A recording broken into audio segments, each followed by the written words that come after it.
We're joined now by Amjad Shawa, the director of the Palestinian NGOs Network.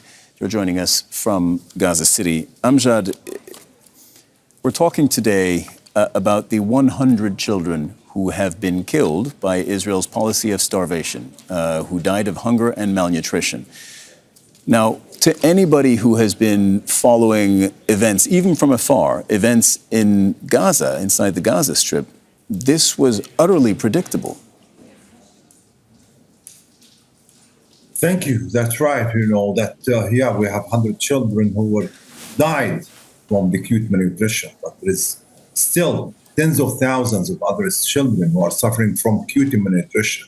And what had been entered of the baby formula or food supplementary items, which is only enough for 10% of the children. There is no milk yet. There is nothing can be delivered. There is 55,000 infants that their mothers cannot feed them, breastfeeding them, or there is no milk.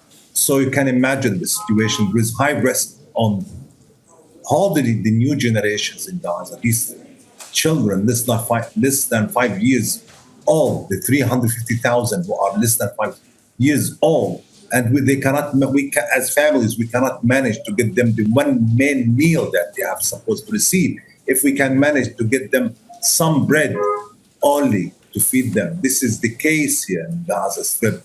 And I cannot separate the issue of malnutrition from the thirst, from the diseases, from the immunity that these children, became less and less. And they are suffering from so many diseases, from this pollution that we have, whilst we have no water, no hygiene to provide these families, while they are staying in tents in such a humid, hot weather that most of the tents damaged and it's need to be replaced. And from the 2nd of March till now, there is no tents entered Gaza. We need for 350,000 tents in order to replace the old ones. And whilst these children are traumatized in very critical moments. So it's this package of suffering that these children are suffering from. Add to this that this kind of threat of the applying of the new Israeli government plan, it's an added horrible nightmare that every single Palestinian thinking about. Amjad, there's been a very small actually, uptick in the amount of aid that is entering the Gaza Strip. We're talking about trucks delivering food in the last 8 to 9 days. And also the Gaza Humanitarian Foundation wants to increase the number of food distribution sites from 4 to 16. This is after Donald Trump, the US president, has said he wants more food to get into Gaza. Look, do you think that this can either slow down or stop the starvation and stop the deaths?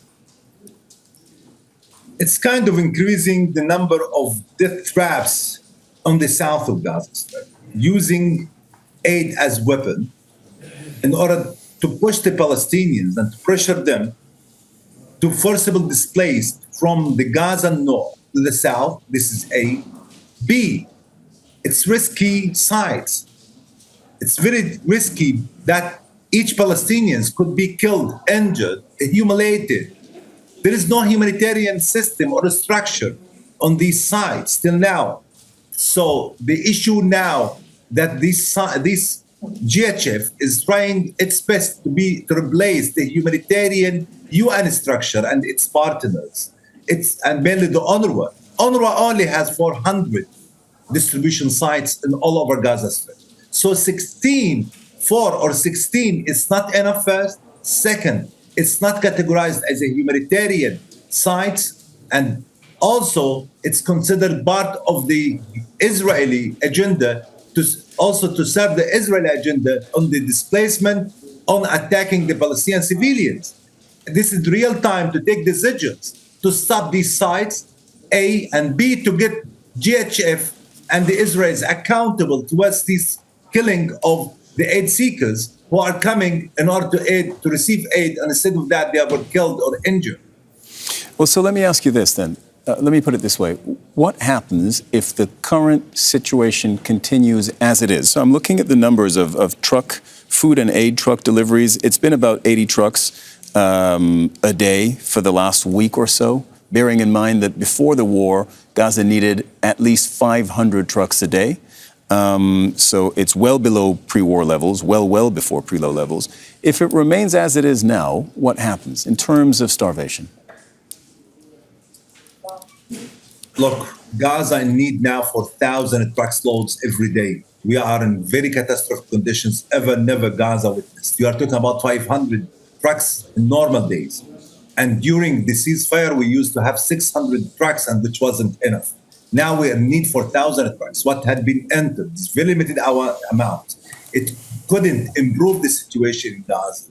It's Israel, through this, want to control the situation, and famine as it is, and we have very limited amount of aid which is received, mainly medical items. Most of the items were looted or self-distributed by the aid seekers. So nothing till now entered between the hands of the UN and the international and national NGOs that we can distribute to alleviate part of the suffering that people are facing. And we are talking also about very limited items that allowed to be entered. Still, there is no tents, no non-food items entered, and the food which is entered with very limited counted numbers of items that entered. So, and also the international NGOs, till now it's denied access to enter its supplies from outside to Gaza Strip. So what I'm scared about the continuation of the situation, and there will be more deterioration in the humanitarian conditions if the aid will not be entered in very big amounts that can alleviate the suffering in Gaza. Amjad Shawa, Director of the Palestinian NGOs Network. Thank you very much. Don't miss out. Get the full picture. Subscribe to Al Jazeera for reliable news and expert insights. Like, share, stay ahead.